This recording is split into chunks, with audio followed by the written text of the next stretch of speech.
Pai, Senhor, irmãos, Amém. nós vamos hoje fazer ao vivo e a cores essa mensagem que nós temos trazido sobre vença. E é impressionante que no ministério de Jesus ele deu várias dicas para que os discípulos ficassem atentos. É como se você estivesse treinando alguém. Quando alguém chega para uma empresa, ele sempre vai trabalhar com quem é mais experiente. Então aquele que é experiente, ele vai passando dicas, não faça isso, não deixa isso chegar nesse nível. E aqueles que são mais interessados perguntam assim, mas por quê? Tem gente que ele faz as coisas. Eu lembro quando eu cheguei no SAI para fazer um estágio lá na área de Direito, e tinha duas meninas que uma fazia um serviço, passava para a outra e a outra fazia a outra parte. Essa segunda não sabia o que fazia a primeira, e a primeira não sabia fazer o serviço da segunda. E elas iam sair, elas estavam no 10º período, e eu ia ter que ficar ainda mais um tempinho ali, no SAI de Barra Mansa. Então eu peguei, a minha incumbência foi aprender o que as duas faziam. E ela fazia isso daqui, isso aqui, eu falei, mas por quê? Eu não sei por que tem que fazer desse jeito. Me ensinaram assim. Aí eu pesquisava e trazia a luz. Não, isso aqui, aí eu falei, para quê? Eu ensinando para aquela que já estava lá. Não, isso aqui é por causa disso e disso e disso. Então eu aprendi o serviço. O que você passa para ela? Eu passo isso. Então eu aprendi tudo que ela fez e aprendi tudo que a outra fez. Então eu aprendi o processo todo. Aí quando as duas saíram, eu fazia o papel das duas. Então quando chegou um contratado, um concursado, eu tive que ensinar a equipe, porque eu ia sair. Então assim, eu vejo Jesus treinando. Olha, não faz isso. Mas por que, Jesus? Porque se você fizer isso, vai acontecer isso, isso e isso. Eu gostei muito daquela mulher de Samaria, quando ela perguntou para Jesus assim, o senhor é profeta, os meus pais falam que era para adorar aqui, mas vocês falam que em Jerusalém, onde é o lugar da adoração? E essa pergunta gerou o que Jesus diz assim, Deus é Espírito, e importa que aqueles que o adorem em espírito e em verdade. Não tem lugar, eu posso estar dentro do ônibus, eu posso estar no meu quarto, eu posso estar no monte. Eu tenho que ir no monte que Deus fala comigo, querido, Deus fala comigo até dentro do carro. Deus fala comigo na sala. Deus fala comigo dentro do banheiro, tomando banho. A rua, numa situação, num pássaro que canta, numa galinha que está cuidando dos seus pintainhos. Eu paro para olhar, eu acho lindo. Que está tão raro, né? Mas Deus está falando. Hoje eu quero falar para nós aqui, isso vai ser reportado na internet. Eu quero falar sobre vença a insensibilidade. Diga comigo, irmãos. Vença a insensibilidade. Onde está esse texto? Abra comigo em Lucas, no seu capítulo 24. Lucas, no seu capítulo 24.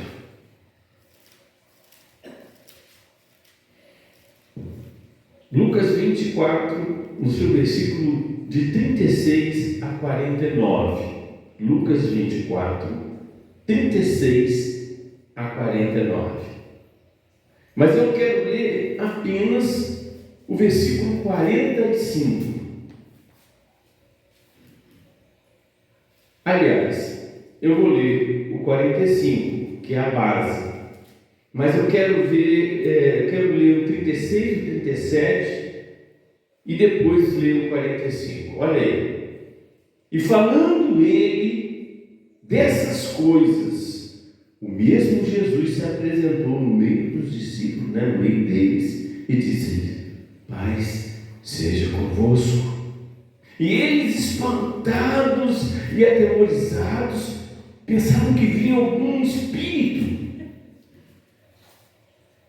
E ele lhes disse, versículo 38, por que estáis perturbados? E por que sobem tais pensamentos ao vosso coração?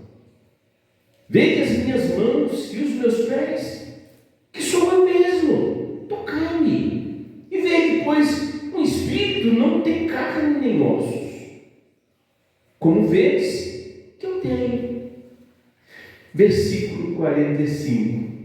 Então abriu-lhes o entendimento para que compreendesse as Escrituras.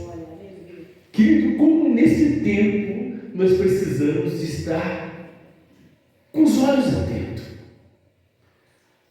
Você está sensível, porque a insensibilidade, ela te deixa... O que é insensibilidade? Fui pesquisar. Insensibilidade está muito dizendo a incapacidade de perceber o que está ao teu redor. É a incapacidade de você estar ciente do que está acontecendo. Tem um monte de coisa acontecendo e tem pessoas que estão nem aí. Lembra na época de Noé? Casavam-se, davam-se em casamento, e as pessoas estavam nem aí com o que estava acontecendo. Eles achavam... Porque a insensibilidade te faz viver apenas um momento, sem refletir nas consequências daquilo que está ao teu redor. A incapacidade de você na verdade, a insensibilidade faz o seu entendimento estar fechado. É como se fosse um tapa-olho, é como se fosse uma cegueira espiritual. O diabo, o que ele faz? No livro de 2 Coríntios, se a Rose puder abrir para mim e fazer essa leitura, no livro de 2 Coríntios, no capítulo 4, no versículo 4 e 5, diz que o Deus desse século, ele cegou o entendimento das pessoas, para quê? Para que elas não enxerguem a luz do Evangelho, da salvação, para que a glória de Cristo alcance. Então, quando a Rose fizer essa leitura, nós vamos perceber que o diabo, ele tem feito uma cegueira. As pessoas, elas estão no erro e não estão percebendo que está errado. Versículo 4? 2 Coríntios 4, versículo 4 e 5. Lê para mim. Dos quais o Deus deste século cegou os entendimentos dos incrédulos, para que não lhes resplandeça a luz do Evangelho da glória de Cristo, que é a imagem de Deus. Porque não nos pregamos a nós mesmos, mas a Cristo Jesus, o Senhor, e a nós mesmos, somos vossos servos por amor de Jesus. Então, qual é o trabalho do diabo, presbítero? Cegar o entendimento. Você chega perto de uma pessoa e você está vendo que a pessoa vai morrer se ela insistir naquilo. Não toma isso não. Eu vou morrer um dia mesmo. Ela não tem aquelas... ela é tão insensível que ela não consegue enxergar a realidade dela. Então entende o seguinte: a insensibilidade, ela faz com que o nosso sentimento ele fique preso e bloqueado. Quer ver uma coisa? A mulher faz tudo para o marido. Olha, meu bem, você notou alguma coisa diferente? Ele olha a casa, ele olha tudo, mas não olha nela. Ele olha para ela, ele não vê nada, porque ele está insensível. A visão, ele não consegue perceber. Eu cortei meu cabelo, não, para você. Mas a insensibilidade não deixa enxergar. Quer ver? Então, tem a insensibilidade espiritual. E Jesus estava falando assim, ele começa no versículo 38, eles estavam ali, irmão, logo após a ressurreição. Ele ressuscitou, amém? E os discípulos estavam todos juntos, estavam conversando, e Jesus chega, Davi, no meio deles e diz assim: Pai seja com vocês, Pai seja convosco. E eles assim, meio com medo, meio sem saber o que estava acontecendo, porque, entenda uma coisa, irmãos, no coração deles, na mente deles, Jesus estava morto. Eles viram Jesus morrer. Não é uma história que alguém contou. Eles viram quando Jesus fez a declaração: Pai, nas tuas mãos entregue o meu espírito e morrer. Então, eles viram morrer. E de repente viram Jesus morrer. Sepultaram Jesus dentro deles, porque Jesus morreu, acabou. acabou a fé, acabou o ministério, acabou a esperança, a expectativa, vão voltar a pescar, volta para a sua profissão. E de repente, quando eles estavam achando que iam dar continuidade à sua vida, chega Jesus, Pai Senhor, vocês. Meus olhos estão vendo ele vivo, mas na minha mente ele está morto, no meu coração ele está morto. Olha a gravidade da coisa. Tem muita gente que está adorando a Deus, mas o Jesus dele está morto. Estão adorando a Deus, às vezes com uma cruz, cantando, mas no coração deles Jesus está morto. E isso se chama insensibilidade. Eu estou vendo com os meus olhos, mas no meu entendimento e coração, Jesus ainda está morto. Eu não tenho a experiência do Jesus ressuscitado. Irmãos, Jesus está vivo ou morto na tua vida? E se está vivo, por que você vive como morto? Vive uma fé sem expectativa, sem esperança. Quando eu olho para esse texto, eles estavam todos ali, irmão, depois de 3 anos, vendo milagres, vendo todos os sinais, vendo a multiplicação dos pães.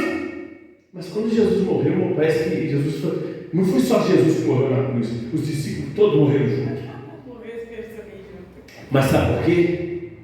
Porque Jesus estava sempre dizendo, cuidado, o Filho do Homem, é necessário que o Filho do Homem seja retirado, caia na mão dos pecadores, padeça, morra, e no terceiro dia ele ressuscite. Jesus estava falando, mas o entendimento estava fechado. Porque, irmãos, o diabo não tem interesse que as pessoas compreendam isso. Porque conhecendo a verdade, quando a luz do Evangelho entra, eu sou liberto. Então, isso aqui serve não só para nós que estamos aqui, mas para quem está assistindo. Se o Evangelho te alcançar, nós somos libertos. Aí Jesus falou para eles, o defunto ressuscitado chega e diz, Pai seja convosco. Olha o que no versículo 37 diz, e eles espantados, com medo, aterrorizados, pensavam que viu o Espírito. Quem é esse? Nós tivemos morrer. Volta lá de novo para a tua cova, porque nós tivemos, está amarrado em nome de Jesus. Nós tivemos morto, você não pode estar aqui. Você não existe entendimento fechado. Eu estou vendo a verdade, mas estou vivendo a mentira. Ou eu não digo nem mentira, eu estou vendo a verdade, mas não estou acompanhando o processo da verdade, porque ele tinha que morrer para ressuscitar e nos salvar. Ele estava sendo sacrifício. Depois ele fala assim, aí Jesus muito, sou eu, gente. Olha aqui, versículo 38. Por que estás tão assim perturbado? Se eu estivesse aparecendo para qualquer um, para você, por que vocês estão tão perturbados? E por que só tais pensamentos ao vosso coração? Veja as minhas mãos. Eu trago as marcas do sofrimento. Olha as marcas. Olha as minhas costas. Olha as chibatadas. Olha as minhas mãos, olha meus pés. Sou eu. Aleluia. Olha aí o que ele diz. Versículo 39. Vede as minhas mãos e os meus pés, que sou eu mesmo. Tocai-me e vede. Irmãos, é necessário para você perceber que aquela pessoa, primeiro, quando eu vejo alguém que estava morto e ressuscitou, a primeira vontade que dá é de correr. Isso é natural. A primeira vontade que eu tenho é de correr. Mas ele fala, aproxima de mim, veja com seus olhos, para que você creia. É verdade, não é uma miragem. Agora toca, porque espírito não tem carne, não tem ossos. Mesmo diante dessa declaração, eles ainda continuaram. E dizendo isso, versículo 40, mostrou-lhes as mãos e os pés. Versículo 41, o que diz, Rose? Lê para mim. E não crendo eles ainda por causa da alegria e estando maravilhados, disse-lhes: tendes aqui alguma coisa que comer? Olha, já que vocês não estão acreditando que nos meus sinais, vocês estão muito insensíveis. Eu disse que isso ia acontecer e vocês não estavam esperando. Irmãos, e a nossa geração? Será que nós estamos na direção certa? Será que nós não estamos também precisando vencer a insensibilidade, que é o entendimento fechado? Aí ele pega, olha minhas mãos, mesmo isso, gente, mesmo com todas as provas, olha as marcas, olha os sinais, toca em mim. É necessário, irmãos, tocar em Jesus para perceber que ele está vivo. Entenda uma coisa, se eu aceitei Jesus, isso é porque Jesus tocou em mim. Agora eu preciso dar colorida à minha fé. Eu preciso ir até Jesus e tocar nele. E ele disse assim, eles estavam crendo, né? Aí no versículo 42, eles apresentaram-lhe parte de um peixe assado e um fardo de mel. Versículo 43, o que ele fez, irmãos? O que ele tomou e comeu diante dele. Até então, nós vimos ele morto. Como ele está vivo? Mas nós vimos ele morto. Não vimos? Como é que ele está vivo? Mas nós vimos ele morto, não vimos? Como é que ele está vivo? Será que é? Eu estou achando que é. Eu acho que é espírito. Mas ele tocou nele. A mão estava furada. A gente estava meio longe dele, mas a gente viu que pregou. Quem que é esse que está comendo? Porque o Jesus que a gente viu, ele estava morto. Como é que ele está vivo? Olha o choque de realidade. Eu estou vendo, mas não estou conseguindo crer. Tem peixe aí? Eles assustaram. Tem aqui a metade, que a metade nós já comemos, mas tem a metade aqui. E Jesus, ó, melzinho no peixe. E eles estão assim. Ué, mas não estava morto? Morto não come não, né? Será? Mas será? Gente, a insensibilidade não te deixa enxergar a verdade. Lembra dos discípulos no caminho de Emaús? Estavam comentando sobre a morte de Jesus. E Jesus entrou no meio deles e começou a conversar. Vocês estão conversando sobre o quê? Você não está sabendo do ibope que está acontecendo na cidade? Do telejornal? São das primeiras páginas de Jesus, homem justo, bom, fez só bondade e não crucificado. Você está sabendo não? Você é estrangeiro? E Jesus começou a expor a Escritura, conhecereis a verdade. E ele começou a expor as Escrituras. Gente, corna! Eu estava falando o tempo, irmão. Jesus está falando assim, pô, a igreja se prepara porque eu vou voltar. A igreja se prepara porque eu vou voltar. Os crentes estão tudo desligado. Está pregando prosperidade, está pregando vida de clamor aqui na terra, querido. Isso aqui nós somos peregrinos. Vai ficar tudo aqui. Gaste tempo com coisas que nós vamos levar. Prega o amor, ensina o amor, fale que Jesus vai voltar para todos. Por quê, irmão? O entendimento, infelizmente, o diabo, o Deus desse século, irmão Sebastião, está cegando o entendimento das pessoas. E tapando os ouvidos. Então, meu pai, para ver se Jesus estava vivo, ele teve que ver as mãos dele. Teve que ver as mãos. Então, aqui, olha só. Vamos dizer, irmão, vença a insensibilidade. Faz sentido ou não faz? Mas aí ele pega e faz assim. Ele tomou, comeu. E depois do versículo 44, lê para mim, Rose. Não, lê para mim, presbítero, versículo 44. E disse-lhes: são estas as palavras que vos disse, estando ainda convosco. Convinha que se cumprisse tudo o que de mim estava escrito na lei de Moisés, e nos profetas, e nos salmos. A Bíblia está falando, a Bíblia falava que Jesus iria morrer para salvar a humanidade. Era necessário que o justo fosse sacrificado, e isso Moisés anunciou, os profetas falaram, e nos salmos se dizia. E hoje, irmãos, nesse tempo, Jesus está dizendo: eu estou voltando, igreja, para buscar o que ele diz em João, no capítulo 14: não se turbe o vosso coração, credes em Deus, credes também em mim. Na casa de meu pai há muitas moradas. Se não fosse assim, o mundo teria dito: vou vos preparar lugar. E se eu for e vos preparar lugar, eu voltarei e vos tomarei para mim mesmo, para que onde eu estiver, estejais vós também. Aí alguém disse: mas Senhor, para onde o Senhor vai? Depois ele termina no versículo 6: eu sou o caminho, eu sou a verdade e eu sou a vida. E ninguém é meu Pai senão por mim. Jesus está voltando, igreja. Jesus está voltando. E que nesta noite, ou através desse vídeo, o entendimento de milhares se abra.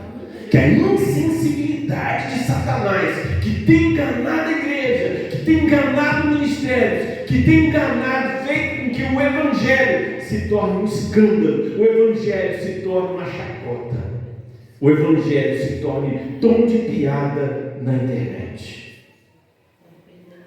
Que ele seja repreendido. E depois que Jesus disse isso, irmão, depois que Jesus falou isso, o entendimento dele se abriu. Versículo 46: e disse-lhes: assim está escrito, Jesus dizendo: convinha que o Cristo padecesse e ao terceiro dia ressuscitasse dos mortos. Versículo 47: e em seu nome, quer dizer, no nome do Cristo, no nome de Jesus, se pregasse o arrependimento, que é a mudança de vida e a remissão dos pecados, mediante o arrependimento vem o perdão dos pecados, a remissão dos pecados em todas as nações, não só em Israel, mas em todo o planeta, aonde houver uma alma, em todas as nações, começando por Jerusalém. E dessas coisas sois vós testemunha, versículo 48 e o 49. E eis que sobre vós envio promessa de meu Pai. Ficai, porém, na cidade de Jerusalém, até que do alto sejais revestidos de poder. A unção quebra a insensibilidade. A luz do Evangelho quebra a insensibilidade. Irmão, aí você fala assim: ah, mas o senhor está falando, bispo, coisas que não existem. Querido, quer pessoas mais próximas de Jesus, como os discípulos, que comiam, que ouviam, 3 anos ao lado de Jesus, não conseguiram entender. Até mesmo quando Jesus fazia as coisas assim: quem é esse que até o vento, o mar lhe obedece? Entendimento fechado. Eu estou com Jesus, mas não confio que Jesus tem o poder para mudar a minha sorte. Querido, o Jesus que eu estou dizendo, hoje ele está dentro de mim e está dentro de você. Se você compreender isso, vai mudar tudo. Se você compreender isso, vai dar tudo certo. Que nessa noite nós vamos orar para que entendimento se abra. Nós vamos orar que a gente venha conseguir vencer. Senhor, eu sei que eu estou passando por isso, mas o Senhor pode. Eu já contei para os irmãos uma vez aqui de uma senhora que chegou no hospital. O médico falou assim: tua filha não tem jeito para ela. Pega ela e leva para casa, para ela morrer em casa. Senão ela vai morrer sozinha. A mãe pegou. Quando chegou em casa, a mãe não tinha leite, o gás tinha acabado, não tinha açúcar, não tinha nada. E a menina ali, agonizando na cama. E a mãe começou a chorar. Poxa, Senhor, eu te sigo. E agora eu estou nessa situação.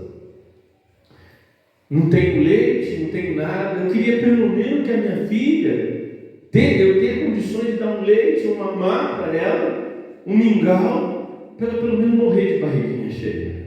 Só quero isso, Senhor. E chorando, eu ouvi uma voz que vinha da janela: eu sou o teu pastor e nada vai te faltar. E ela falou assim: Senhor, se não bastasse eu estar nessa situação, tem gente debochando de mim, que o Senhor é meu pastor. Estão debochando de mim, que eu estou morrendo. A minha filha está morrendo, não tem nada para dar para ela. E a voz continuou: eu sou o teu pastor, não vou te deixar nada faltar. E ela percebeu que não era a pessoa que estava falando, era uma voz que vinha de uma nuvem que estava no céu. E aquilo deu uma coragem, o entendimento dela se abriu, e ela começou a perceber que o Deus que nós servimos está presente em todas as situações. E ela falou assim: Senhor, o Senhor é meu pastor, então eu vou ligar o gás ali e vai ter gás. Ela foi para o fogão, ligou o gás e o gás acendeu. O Senhor é meu pastor, então eu vou chegar na geladeira, eu vou abrir a geladeira e vai ter leite. Ela chegou, a chaleira estava cheia de leite. Ela colocou: Senhor, não tem nada no meu armário, mas se o Senhor é meu pastor, vai ter maisena ali para fazer. Ela chegou e tinha maisena, tinha açúcar. E ela fez um mamá para aquela criança. E ela falou: Senhor, o Senhor é bom mesmo. O Senhor é tão bom, Senhor. O Senhor é meu pastor que não vai deixar minha filha morrer com fome. Ela deu mamar para a criança. A criança mamou 2 vezes, de tanta fome. E aquela criança foi curada. Além de Deus dar o alimento, o nosso pastor curou aquela criança. Deus faz essas coisas na minha vida e na sua vida. Que nessa noite nosso entendimento seja: eu sinto a presença do Espírito Santo aqui. Um Deus que nos faz vencer a insensibilidade. Que a gente fique percebendo, que a gente não perde tempo com coisas dessa terra. Que a gente não fique com esforço em algo que a gente não vai levar. Vamos fazer alguma coisa. Jesus falou que vai voltar, e pode ser hoje para mim ou para você. Jesus pode voltar. Que o diabo não consiga cegar você que está me ouvindo, vizinho. Que o diabo não segue o teu entendimento. Que o diabo não segue o seu entendimento que está assistindo. Vamos ficar de pé, irmãos, vamos orar. Senhor, em nome de Jesus, nós levantamos as nossas mãos e te pedimos nessa noite, Senhor. Pai, eu quero repreender esse espírito de cegueira espiritual, esse espírito, ó Deus, de insensibilidade. Eu rejeito na minha vida, rejeita aí, irmão. Eu rejeito na minha vida esse espírito maligno que faz com que a gente não entenda a verdade, faz com que a gente viva essa vida só para essa terra. Eu repreendo em nome de Jesus, não só na minha vida, mas na vida de todos aqueles que estão assistindo, que esse espírito de cegueira, que os olhos dos irmãos agora possam se abrir, que nós possamos a entender, Senhor, que o Senhor vai voltar a qualquer momento. A igreja tem que estar preparada, a noiva tem que estar preparada, e nós repreendemos esse espírito de cegueira, repreendemos esse espírito desse século, esse Deus desse século, que tem feito tantas distrações, que a gente não tem percebido que a morte está muito perto, a gente não tem percebido a ruína que está muito perto. Senhor, o diabo tem colocado vendas, o diabo tem colocado, ó Deus vivo, coisas para tapar o ouvido, para que a gente veja, para que a gente olhe e não enxergue, ouça, mas não entenda. Mas nessa noite eu profetizo que a unção do entendimento está sendo derramado sobre a igreja de Cristo, e eu profetizo agora uma vitória sobre a insensibilidade, no nome do Senhor Jesus. Amém, irmão? Vamos dar um aplauso ao Senhor. Eu sinto a presença dele aqui nessa noite.